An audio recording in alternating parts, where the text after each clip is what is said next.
नमस्कार, इन्फोकस science academy में आपका स्वागत है। हमारा चल रहा है कक्षा 6वीं की जियोग्राफी एनसीईआरटी बुक।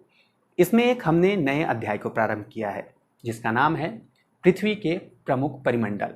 जैसा कि हमने प्रमुख परिमंडल को देखा, 3 प्रकार के होते हैं, उन तीनों के बारे में हमने जानने का प्रयास किया। अब हम एक एक इन परिमंडलों के बारे में विस्तार से जानने का प्रयास कर रहे हैं। जैसा कि हमने स्टार्ट किया है भूमंडल।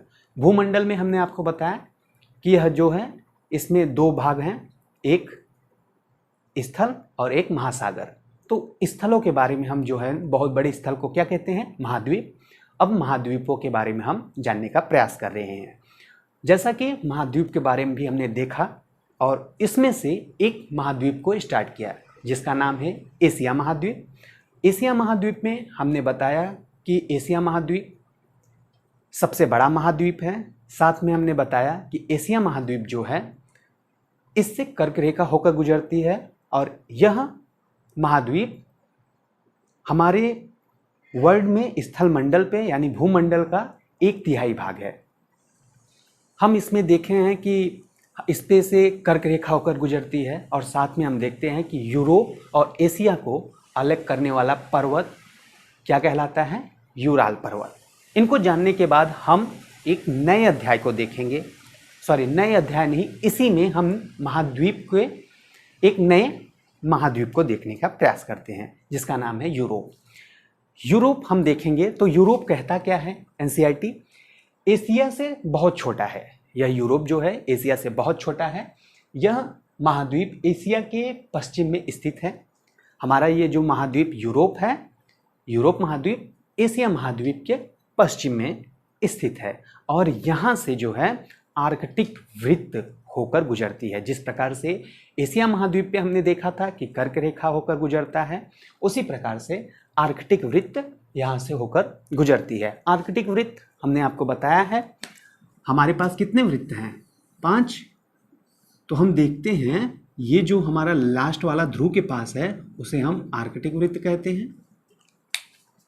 तो यहाँ से आर्कटिक वृत्त होकर गुजरता है। इसके तरफ 3 तरफ जो है जल घिरा हुआ है, यानी यह जो है यूरोप महाद्वीप 3 तरफ से जल से घिरा है। अगर हम उत्तर की बात करें तो उत्तर में क्या है? आर्कटिक महासागर। फिर हम थोड़ा सा पश्चिम में चलें तो अटलांटिक महासागर और साथ में हम देखें थोड़ा सा दक्षिण में आकर तो भूमध्य महासागर। इन 3 तरफ से यह घिरा हुआ है। अब हम बात करते हैं अफ्रीका की। अफ्रीका हम देखते हैं जब तो लिखा हुआ हमें मिलता है कि एशिया के बाद विश्व का दूसरा सबसे बड़ा, एशिया के बाद विश्व का दूसरा सबसे बड़ा महाद्वीप कौन सा? एशिया के बाद अगर आपसे पूछा जाए दूसरा सबसे बड़ा महाद्वीप कौन सा है तो अफ्रीका महाद्वीप है। कौन सा? अफ्रीका महाद्वीप है। इससे विषुवत वृत्त इस महाद्वीप के लगभग मध्य भाग से होकर गुजरती है। विषुवत का मतलब ये हमारा 0 अक्षांश जो है वह विषुवत होता है, जैसा कि हमने बताया है आपको। तो इसके मध्य भाग से होकर गुजरता है। कौन सा? विषुवत वृत्त अफ्रीका के मध्य भाग से होकर गुजरता है। आप फिगर देखिए तो आपको समझ में आएगा। अब हम देखते हैं कि अफ्रीका का बहुत बड़ा भाग जो है उत्तरी गोलार्ध में स्थित है। आपसे यहाँ से क्वेश्चन बन सकता है कि हमारा जो अफ्रीका है उसका जो भाग है, सबसे बड़ा भाग, वह किस गोलार्ध में स्थित है? तो आपका जवाब होगा उत्तरी गोलार्ध में। यह एक ऐसा महाद्वीप है जिससे होकर कर्क रेखा, विषुवत तथा मकर यानी तीनों रेखाएं इस महाद्वीप से होकर गुजरती है। बहुत प्यारा सा क्वेश्चन बन सकता है कि ऐसा कौन सा महाद्वीप है जिससे तीनों रेखाएं होकर गुजरती है? तो आपका जवाब होगा अफ्रीका महाद्वीप। अफ्रीका महाद्वीप से कर्क रेखा, विषुवत तथा मकर रेखा तीनों रेखाएं होकर गुजरती हैं। अब हम इसमें देखते हैं कि सहारा का रेगिस्तान जो विश्व का सबसे गर्म रेगिस्तान है, सबसे बड़ा गर्म रेगिस्तान जिसे हम कहते हैं, वह अफ्रीका में स्थित है। अब से यहाँ से फिर से क्वेश्चन पूछा जा सकता है। हमारा जो कक्षा एनसीईआरटी कक्षा 6 का एनसीईआरटी है वह बहुत ही खूबसूरत है और पॉइंट पे यहाँ पे प्रश्न बनते हुए दिखते हैं। तो हम देखते हैं सहारा का रेगिस्तान जो है विश्व का सबसे बड़ा गर्म रेगिस्तान है जो अफ्रीका में स्थित है।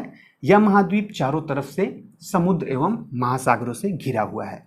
अब इसमें हम देखते हैं कि विश्व की सबसे लंबी नदी कौन सी है? तो नील नदी है, वह अफ्रीका से ही होकर गुजरती है। अब हम देखते हैं एक नए महाद्वीप को जिसका नाम है उत्तर अमेरिका। अब उत्तर अमेरिका की जब बात करते हैं तो इसमें हम देखते हैं कि विश्व का तीसरा सबसे बड़ा महाद्वीप कहा जाता है। विश्व का तीसरा महाद्वीप सबसे बड़ा कौन सा है?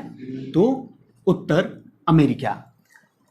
हम देखते हैं इसमें कि यह दक्षिण अमेरिका से एक संकरे स्थल से जुड़ा है।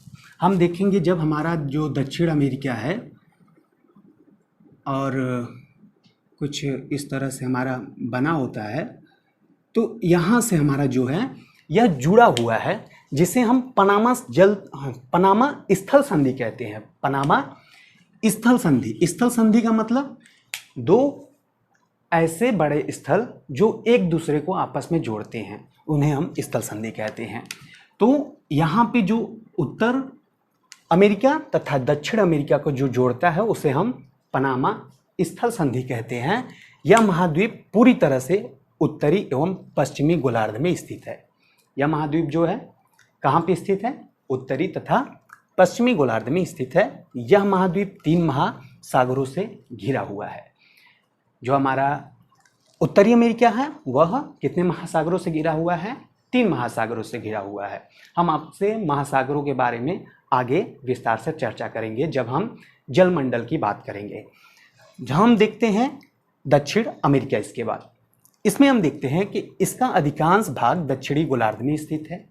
इसका अधिकांश भाग दक्षिणी गोलार्ध में स्थित है। विश्व की सबसे लंबी पर्वत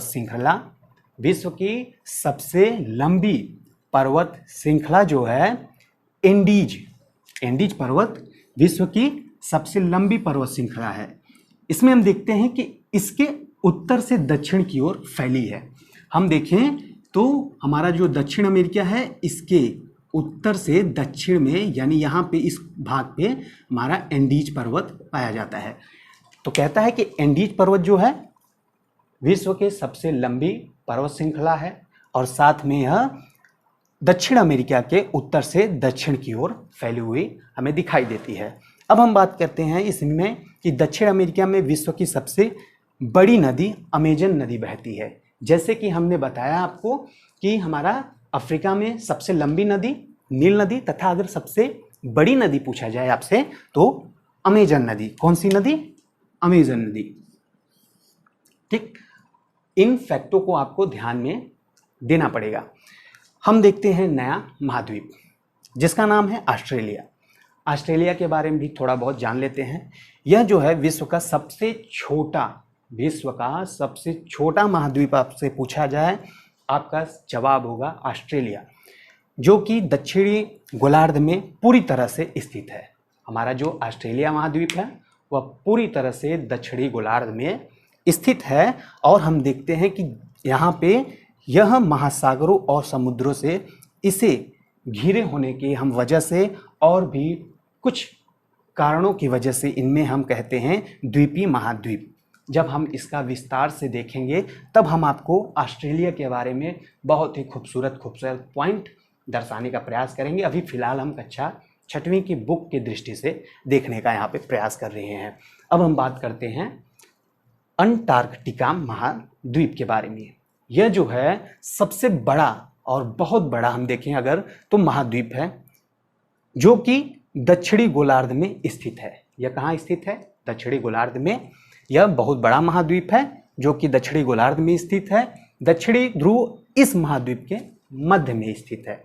दक्षिणी ध्रुव जो है इस महाद्वीप के मध्य में स्थित है। चूंकि यह जो है दक्षिण ध्रुव क्षेत्र में स्थित है इसलिए यह हमेशा मोटी बर्फ की परतों से ढका होता है। दक्षिणी ध्रुव इसके पास और मध्य में होने के कारण यहाँ पे मोटी बर्फ की चादर हमेशा चढ़ी होती है। और यहीं पे हम देखते हैं कि यहाँ किसी भी प्रकार के स्थानीय मानव निवास नहीं करते। यहाँ पे बहुत से देशों के शोध केंद्र पाए जाते हैं, जिसमें से भारत का भी यहाँ पे हमारा शोध केंद्र है जिसका नाम क्या है? मैत्री तथा दक्षिण गंगोत्री। अब हम बात करेंगे महासागरों या कहें जल मंडल के बारे में। तो मिलते हैं नेक्स्ट वीडियो में। धन्यवाद।